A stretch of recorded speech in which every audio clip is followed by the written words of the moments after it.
career in the entertainment industry has enabled me to work with a diverse range of talent. Through my years of experience, I've recognized two essential aspects. Industry professionals, whether famous stars or behind-the-scenes staff, have fascinating stories to tell. Secondly, audiences are eager to listen to these stories, which offer a glimpse into their lives and the evolution of their life stories. This podcast aims to share these narratives, providing information on how they evolved into their chosen career. We will delve into their journey to stardom, discuss their struggles and successes, and hear from people who help them achieve their goals. Get ready for intriguing behind-the-scenes stories and insights into the fascinating world of entertainment. Hi, I'm Tony Mantor. Welcome to Almost Live Nashville. If you haven't already, take a quick second to tap the follow button. It really helps the show reach more people who love music and entertainment. Thanks for being here. Joining us today is Victoria Perks of the band Fuzzbox, an artist whose journey goes far beyond the music. She's built something real, something raw, and something that speaks to people in a way that sticks with you. Today, she will take us behind the scenes, sharing her story, the inspiration and heart behind her book, and what's coming next for her and the band as they continue to evolve and push forward. This is one of those conversations that go deeper than the surface. She has a great story to tell us. Thanks for joining us. Thank you. Appreciate you having me. Oh, it's my pleasure.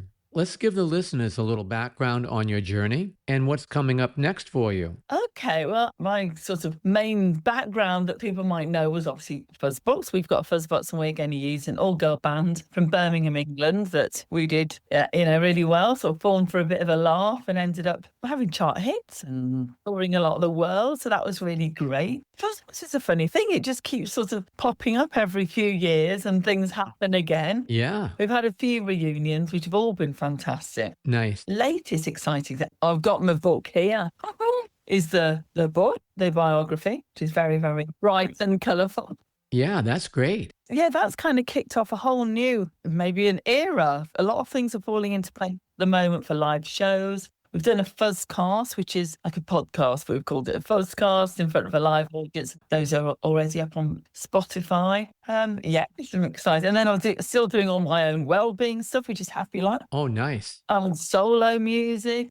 I'm always curious when a band has a very unique name, which of course yours does. Now, I know the history behind it, but if you would, tell our listening audience exactly how that name came to be. Okay, so it's just it was a statement about a fuzzbox. So we've got a fuzzbox and we're going to use it. And a fuzzbox is a pedal for a guitar or a bass, and it makes it go fuzzy, obviously. I will say that in America, they had particular problems with that. And so that's kind of why our name was never officially changed to Fuzzbox. Okay. It was cut down a lot, and particularly they would not have the full name as time went on, maybe like early days, but then no, you cannot be called, we've got a Fuzzbox. We're going to use it as an all-female band. They thought that was great, but we were only schoolgirls. We knew nothing. It became one of those things that we thought it was quite cool once we realised, but it was just an innocent comment because every track in the early days had a Fuzzbox on it, the guitar or the bass, everything had a Fuzzbox on. Yeah, take us back there. There weren't many all-female bands at that time, especially in the UK and the US. What was that experience like for you? And you did that journey because you wound up here in the US as well. Yeah, we hadn't intended to be an all-girl band. Okay. So it was never, we weren't manufactured.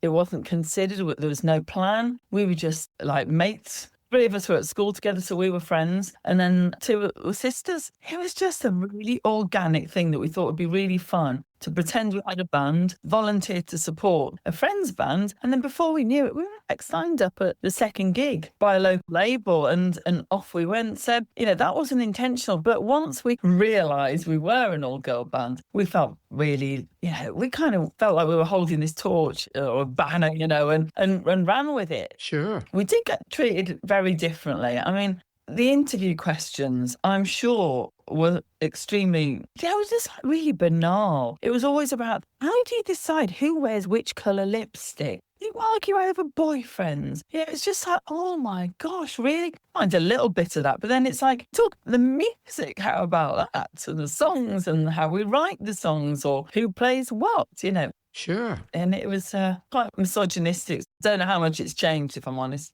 When you look back at your journey and the legacy you and the band created, especially breaking through the way you did at that time, what kind of feeling does that give you today? I do feel really, really proud, actually, Tony. It's like not only an all-girl band who played instruments, and we always wanted to distinguish ourselves from vocal groups. Not that there's anything wrong with it, but we were not a vocal group. We were a band who played instruments, and that was what real distinguishing thing. But also the fact that we were from Birmingham, because it's the second city in England. It's always sort of demoted. Even now, it's kind of people laugh about the accent. They put you down. They think you might be a bit thick. They think you're not very cultured. You know, other cities such as Manchester, Glasgow, Liverpool, they're always put above Birmingham. Right. But Birmingham for us has such a rich, and still has a rich cultural heritage, an amazing place to grow up in. Sure. Without that support locally and the diversity that comes from Birmingham, we wouldn't have been who we were. So I think it's the fact that we were not only an all-girl band who played instruments, you know, we were from Birmingham. It was a disadvantage in that way.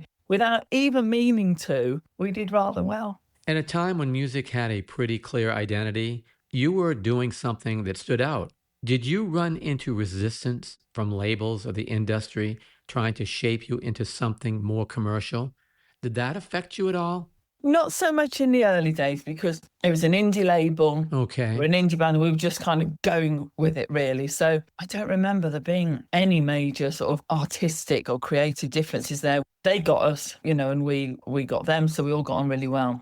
When it went over to a major, part of it was absolutely fine. I mean, obviously, it's wonderful because you've got suddenly all of these designers and clothes designers and video makers and money, you know, that's sort of there, producers that's there for you to use. But obviously, at the end of the day, they're spending your money and you've got to pay it back at some point. Right, exactly. One was so extravagant, terrible, really. There was a lot of that because people's vision of us then, mainly everything's like costumes and stuff. I always really enjoyed dressing up. I loved I loved the kind of the fittings, and like when we were having shoulder pads in, I was like, can you fit any more? If I'm going to have shoulder pads, I want 8 shoulder pads in each. And I found it really fun. And whilst I think we all found it fun, the others didn't like that as much, perhaps. And I love being in the studio. I love the photo sessions. I really enjoyed a lot of it. But some of the clothes that the record company would want us to wear were just absolutely horrific. It was like there was this one, it was known as Rancho Deluxe, and that we were going to launch this range. And it was like awful kind of like leather secretarial cowgirl. Yeah. It was really stiff and really like probably about 20 years too old for us, at least. There were issues like that. And also one of the main things is that we really wanted to tour with the second album when we were on a major, and we'd gone much more poppy because we still wanted to go out and prove actually we could really play now. When we first started, we literally picked up the instruments and just had a go, learned on stage mainly, like a lot of boy bands did though. Loads of male bands weren't great when they started playing. That was okay. Right. You know, you get that moniker as an all-girl band, can't sing, can't play. And we wanted to go out and prove that actually we can all really play and sing really well now. And that never happened with the second album because the record company were always wanting us to do more and more promo. We did go to the Far East, which was fantastic, but that was PAs. I mean, I absolutely insisted on singing live. I thought, at least let me sing live. But the rest of the band had to mime to backing tracks. So that was never what we really wanted to be. You just mentioned how you evolved. Take us through that evolution. How did your creative mindset shift from the early days of the band to when you were reaching a much bigger audience? Yeah, I mean, 3 of us were 15 when we start. So the difference, even to when you're like 18, is massive. Yeah, absolutely. You know, it really is. And we were all changing a lot, you know, going in sort of different directions musically, and our lives, you know, outside of Fuzzbox were changing a lot. So that was quite getting harder and harder to be a cohesive unit, you know, in terms of songwriting and style and so on. There was a lot to learn from all these wonderful people that we work with, like the producers or the photographers. And I suppose you learn that you have to think about it. Sure. It doesn't become something that's not necessarily contrived, but I mean, branding is just, I think it's taken for red now, isn't it? At one point, branding seemed to be a really dirty word. Yeah. Only businesses and, products like toothpaste that you thought about branding. I think it's kind of accepted in a way now that we all have to think about, we all have our own brand, I suppose. You could put it that way. So I think we had to think more about how we looked, how we sounded, what we did. Da, da, da. So it takes some of the fun out of it. Yeah, the business side certainly can change things for sure. When you went from just enjoying it to realizing you had fans, hit records, and something real building, how did that shift your mindset and how did you approach it moving forward? Ooh, you had to go through more people. It certainly couldn't be spontaneous. Do that and pulling different, like a friend who could take a few photos in, or my mum used to help me make my clothes in the early days. So it's a lot more to think about and to plan. As I said, I did enjoy a lot of it. I thought it was really interesting and fun, and I didn't mind doing an 8-hour photo shoot. I just thought, well, this is how it is, and I kind of enjoyed the art of it. Or sitting in a studio endlessly, day after day, just listening to them sort of edit hi-hats. I thought it was all really quite fascinating, but you did think more about when you went out, how you looked, how you behaved, and the other three really particularly didn't like that at all. Didn't enjoy the fame part of it. I mean, I'd never sort of sought fame, but I'd always loved performing. I think obviously it's more a natural fit for me. Right. And as things got more and more, it kind of sometimes felt more like a job, I suppose. And it could be really tiring, and 4 girls together,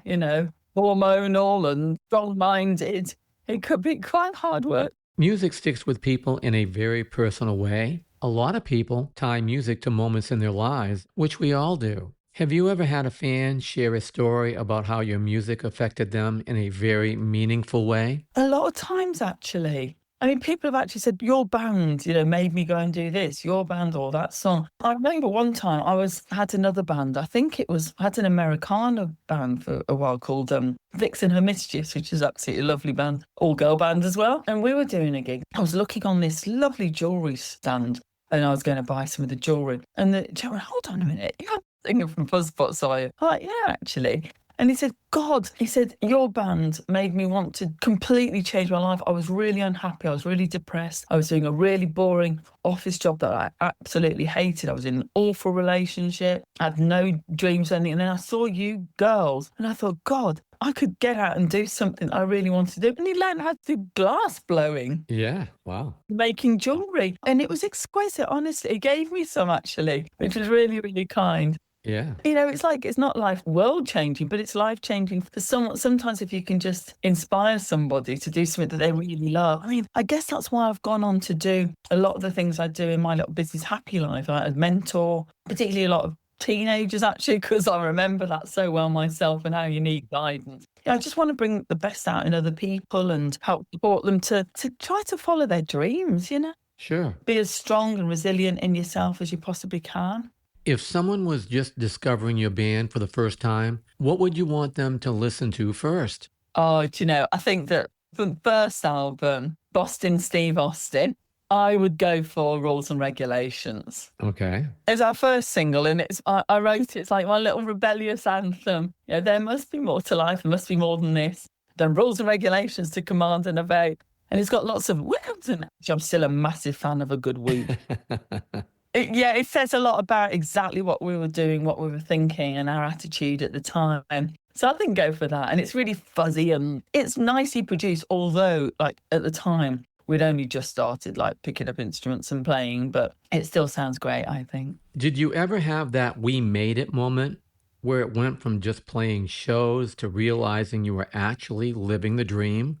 What was that like for you? Yeah, because the charts used to be a really, really big thing. You'd listen to the chart rundown. I don't know if it was that as big over there in mid-80s? Oh, yeah, absolutely. Yeah, my whole family, if we were driving back from somewhere, you'd put the chart show on and it was just always really interesting and to listen to that. And the only way we would find out what position we were in the chart was by listening. Okay.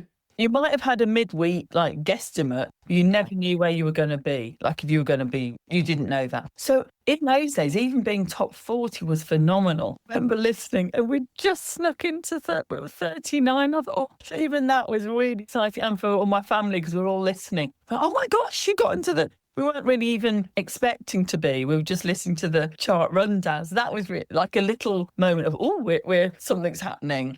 I think the biggest sort of moment probably was Top of the Pops. I don't know how aware like people are over there. Top of the Pops is pretty legendary. Yeah, it is. You know, the reruns are on a lot of the time. You know, oh, we're going to be on Top of the Pops. Are you kidding? This is nuts. Like, how do we from here to here? You know, and you're on the same sort of bill as people like Bobby Brown, Simply Red, you know, the Cult, all sorts of massive people. And so that was cool. That was cool. Yeah, it was. Now, what's your favorite song to perform? Oh, we're actually putting together new set lists at the moment, and it's quite difficult to decide which songs are we going to do and which aren't we. Do you know, Pink Sunshine is really lovely to perform because it really uplifts people's spirits, and people, if they don't know it, and a lot of people who'll come to our gigs will know it, but if they don't, it's really easy to sing along to. It's just Pink Sunshine. So that is really lovely, especially for things like all these retro festivals, and it's a sunny day and you're outdoors, and it's like, that's pretty lovely. I'll go with that. What's one of your favorite songs that you love to listen to? When you hear it, you've just got to turn that volume up. Love Shack by B-52s. Okay, yeah, great song. I mean, you don't even need the singing. It just starts and the beat, I'm like, I'm there. Oh, yeah. I always have to dance into all the, you know, sort of 60s kind of. Yeah, I love it. Yeah, that's awesome. Now, you said you love to be in the studio. You also said you love performing. When you're in front of the fans and all that energy, it doesn't get much better than that. Pretty sweet. It is, and that's the sort of the fruits of your labour, isn't it? Yeah. That's when it all comes to fruition, and you know that the rapport that you can build with people and have a good laugh with them as well. But I do love the whole creative process. I love thinking about like photos and imagery, planning all that stuff. I really love collaborating with people who are good at what they do. I can give them lots of ideas, like I thought this and this and these colours and that imagery, and they're like, well, how about that? I do enjoy creative process a lot. You just brought up collaboration.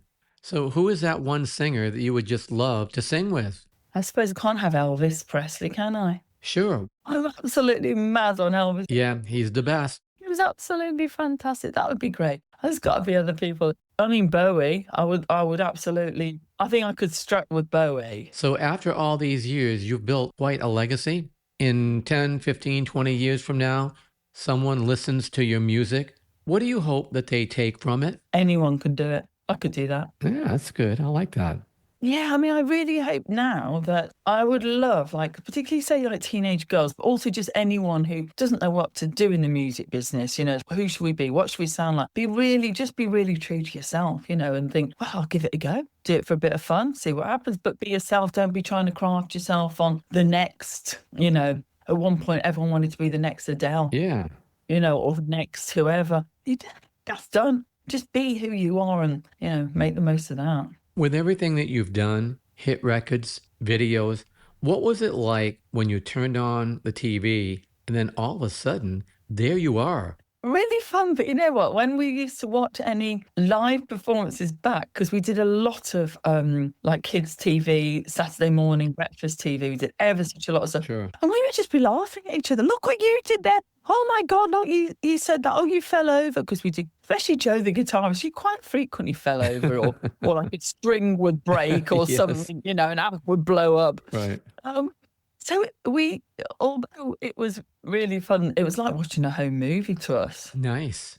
Yeah, it was never kind of, oh my God, look at us. We were on tape. How many people were viewing us? There's never that. That's a really great way to look at that. One of the great things about performing live is sharing the stage with other artists. Were there any bands or artists you played with that really stood out to you?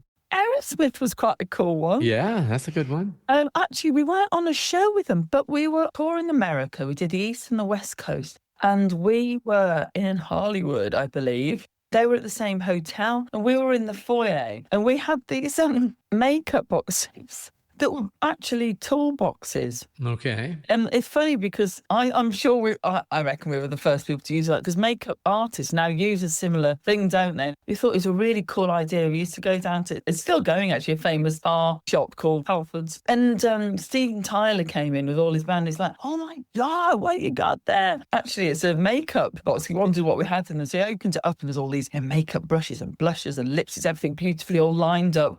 And he was like, well, it was absolutely fantastic. And he's telling his, his crew, I'm having one of these. Where'd you get? What's that? Halford? That's sweet. There's often a perception from the outside. People see you on TV, hear you on the radio, or watch you live, and it all looks glamorous.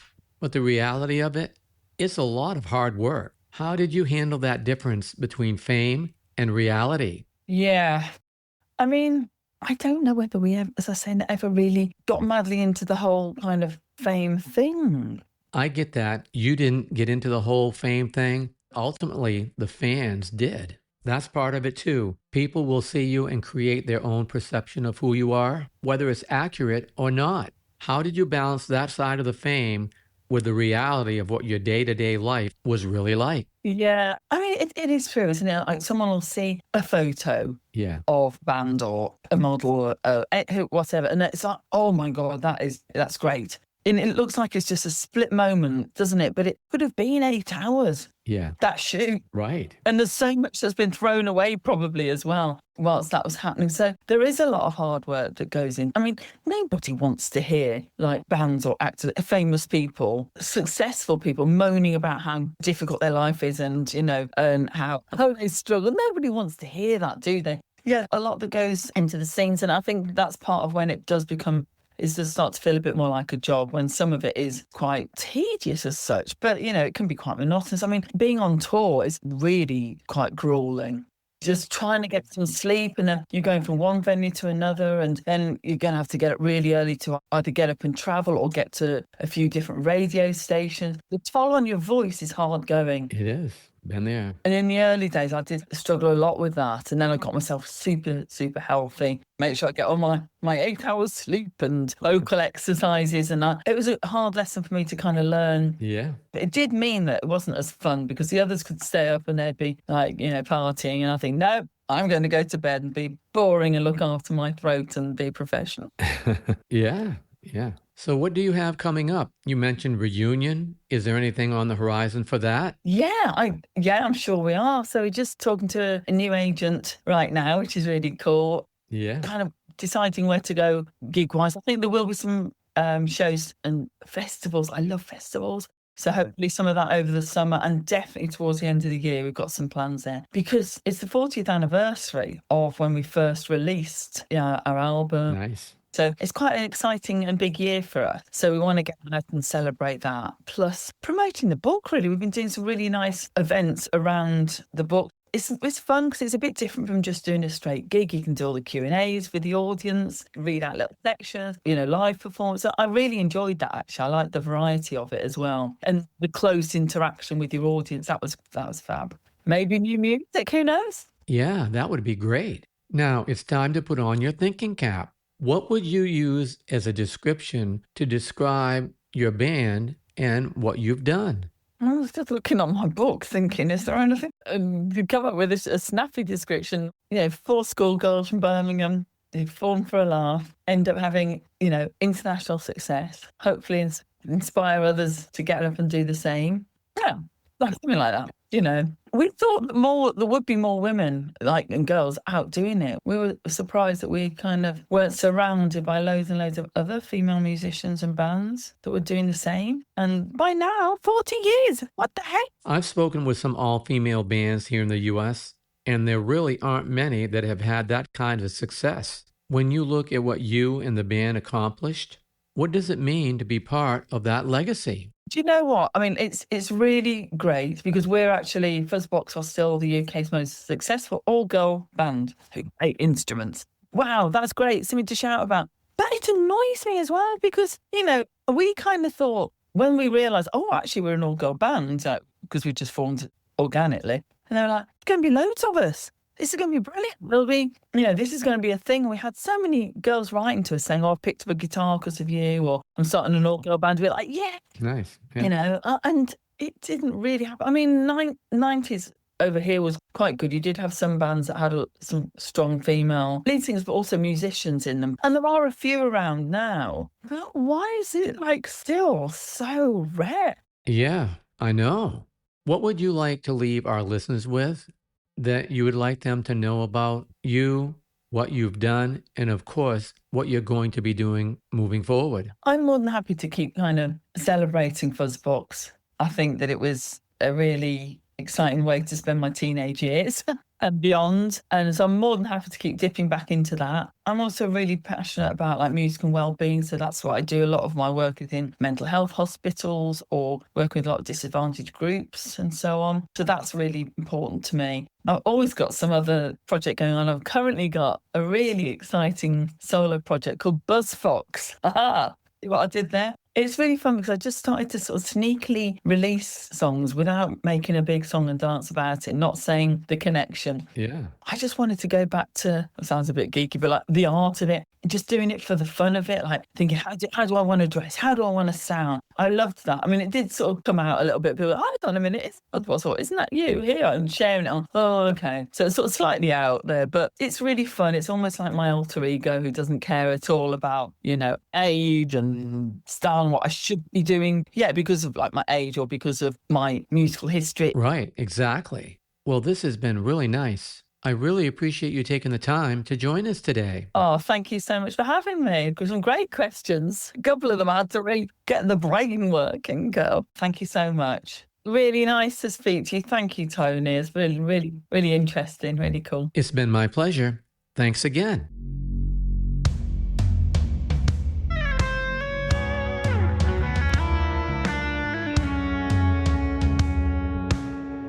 Thanks for joining us today. We hope you enjoyed the show. This has been a Tony Mantor production. For more information, contact media@plateaumusic.com.